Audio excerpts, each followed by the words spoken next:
Hello, my friends. Mark Cunningham at Grace Property Management. So, when a prospective owner client calls your office and they start talking to you and they're interviewing you and you're interviewing them and you're trying to decide if you guys should work together, and suddenly they say something like, well, now I see that you charge a 10% management fee. Would you be willing to come down on that to 9%?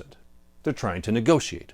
And there's a lot of conversation in our industry, the PM industry, around PMs, around this idea of should you negotiate with an owner client around your property management agreement, around your PMA. That's what I'm talking about here. Should you negotiate the terms of your management agreement? And some property managers say, absolutely not. The terms are set. I do not negotiate. Okay, it's fine. Other PMs say, well, gosh, it's case specific. If they've got a whole bunch of properties, then yes, maybe I'm willing to drop a fee. Or if they want a particular clause edited because they're such a valuable client and they've got a big expensive home, I'd be willing to do that. I'm realistic, I'm flexible. So which one is it? Is there a right or wrong? Well, let me offer you a couple thoughts around this concept of how and when we want to potentially negotiate with an owner client around our property management agreement. Let me do this by asking you, now this is an honest question to you. This is an honest question to you right here. Do you negotiate with your doctor? Okay? When you go see the doctor, because you got that thing in your elbow, and doc, it's just like when I don't know what's in there. And so he schedules you to come in and you're ready to go back and see the doctor, and the person checking you says, sign here, sign these papers before you go back and see him. And you look at the papers and you're like, whoa. I'd like to have paragraph 7 edited so that my medical records are more protected. So if we could write the word more in paragraph 7, then I'll see the doctor. The nurse practitioner would be like, what? Excuse me? Like, do you want to see the doctor or don't you want to see it? Well, I do, but I'd like paragraph 7 edited. Just write the word more. That's all you have to do. Just write the word more right there. And also on this this visit fee, that's I got to prepay. I'd like to have that billed to my insurance first, then bill me. Can we just edit that too? So if you could just please fill that out and change that. They'd be like, goodbye. Doctors don't negotiate. They just don't. Get it? Would you agree with that? I think you would. Okay, question number two. Do you negotiate with your car dealer? I'm in the market to buy a car right now because my oldest daughter's going to college, and so we've got to get her a different car, and so we're looking at cars. Oh, it's such a pain and hassle. And so when I'm talking to this guy like I was just yesterday, yeah, I'm negotiating. I'm talking about price because I know they can give me a little bit better on the price. And there's nothing wrong with that. I think we can all agree that there's a time to negotiate, and a car dealer is a great example of somebody we want to potentially negotiate with on the price. That's how we do things. Would you agree? Okay, one more question, and I'll get to my point. Bear with me. I am getting somewhere. Before I show you question number 3, I want to thank the sponsor for this video, Cred Hub.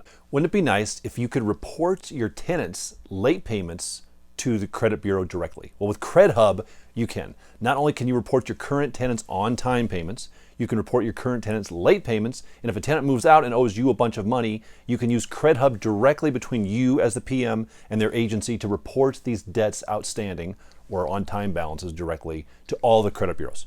Reach out to Cred Hub, check it out. It's a cool program, allows you to become the collection agency, become the credit reporting agency yourself. Cred Hub, you definitely want to check them out. Question number 3, do you negotiate with your lawyer? I don't mean your eviction attorney on negotiating getting somebody out. I mean, if you've got to hire a lawyer, I just updated my estate plan for our family.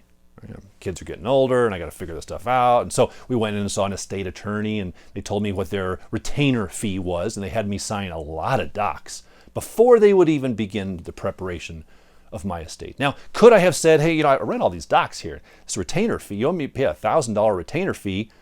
Would you be willing to take $800?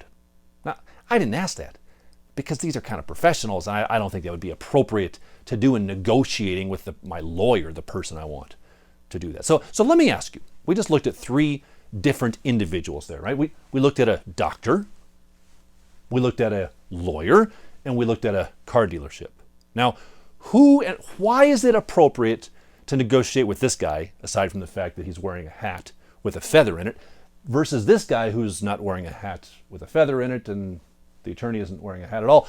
I don't know where I was going with that, but why is it okay to negotiate with a car dealer and it's not okay to negotiate with those other aspects of things. And here's what I would propose to you as you are determining whether you're going to allow that prospective owner client to negotiate with you or not. Here's the principle of negotiation. Ready? You may want to take a picture of this. It's that good. Yeah, it's that good. Negotiation of a property management agreement, I believe, is usually not about the terms of the agreement as much as it is about trust.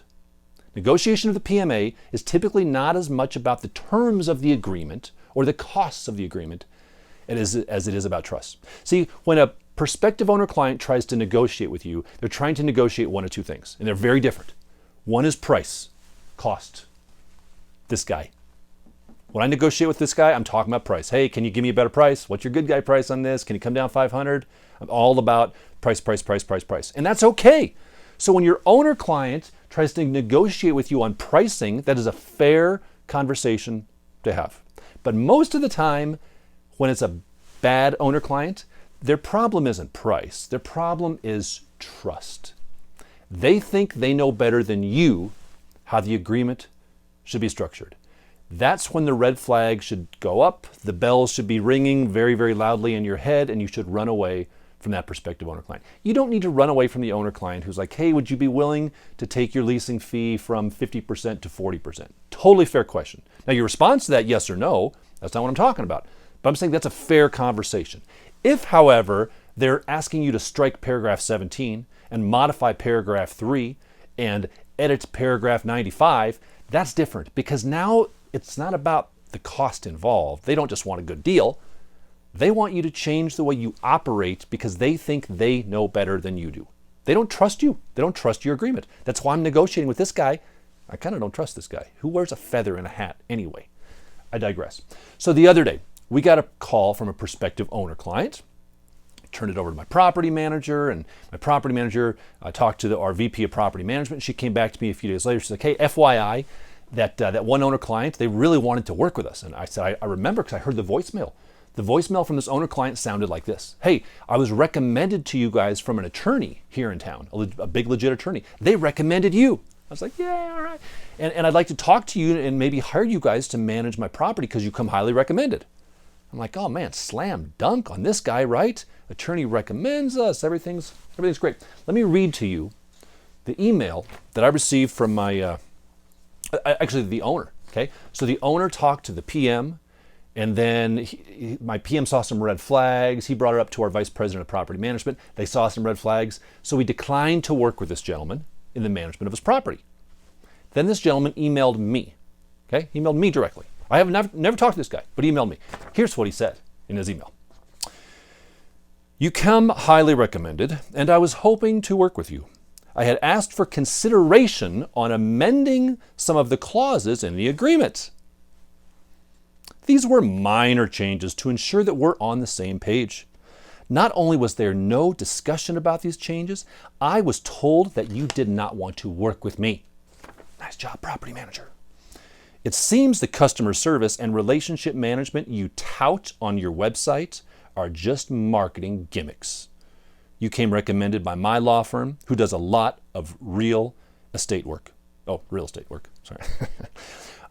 I'll be sure to tell them that you are not open to modifying your agreement so it is more balanced, in spite of what you may tout in the market. Ooh, that's kind of harsh, isn't it? Yikes. This guy's mad at me, and we're not even working together. So the way I look at this is, guess what? Our screening process worked. We would have done something to make this guy mad. He's angry. He's emailing me a paragraph, and we don't even work together. He's telling me how mad he is and how bad we are. We're not even working with the guy. So, good thing we avoided this train and got off the tracks before it hit. So that's what my VP of Property Management said. By the way, this was my email from my VP of Property Management about this guy, because I said, hey, I just got an email from this guy, and like he sounds mad at us, or what's happening here? She said, hey, Mark, I wanted to let you know that I received the below feedback. I'm not going to reach out to this guy. This was an owner that reached out to us. We had a long conversation today, and he wanted several changes made to our management agreement, like no interest charged on balances, having the right to start and stop an eviction. Oh, so he wants the right to start and stop an eviction. Is that about trust? Yeah, he doesn't trust us to do it. He thinks we know better. He knows better than we do. And he just did not seem to be a good fit. Here's the kicker. I love this.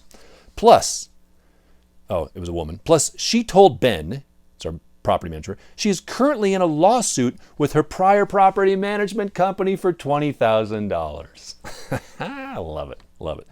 And then she summed it all up. Train wreck was coming, and I told Ben to jump off the tracks. That's right, jump off those tracks, get out of the way, because train wrecks are coming.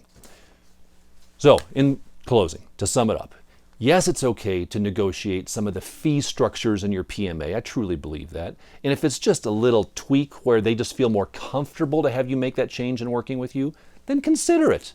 But if they want you to change your agreement because they think they know better, that you don't trust you, then don't work with that person. Because it's not about changing the terms of the agreement. It's about trust. It's about them letting you do the job you need to do. That's really what it's about. So I would encourage you, except in very rare situations, do not negotiate the terms of your PMA. Hold to what you know. You are the expert. You're the doctor. You're the lawyer. You're the surgeon. So you know what you're doing. Make sure that you are stressing that to your owner clients, providing a high level of service, a consistent level of service, which can typically only be done through a standardized property management agreement. Hey, my friends, I hope that helps. If you've got other questions, jump on our website, pmbuild.com. Did you know that you can buy a forms package which includes our PMA as well as training on top clauses in our PMA? That's a big one out there. We've got a video coaching program which goes through that in detail as well. If you're not a member of our video coaching program, come on. It's this type of thing right here, but on steroids. On a much deeper level, we give you a ton of information. We really coach you on how to have a successful PM company. So check that out as well. But either way, I wish you a lot of success.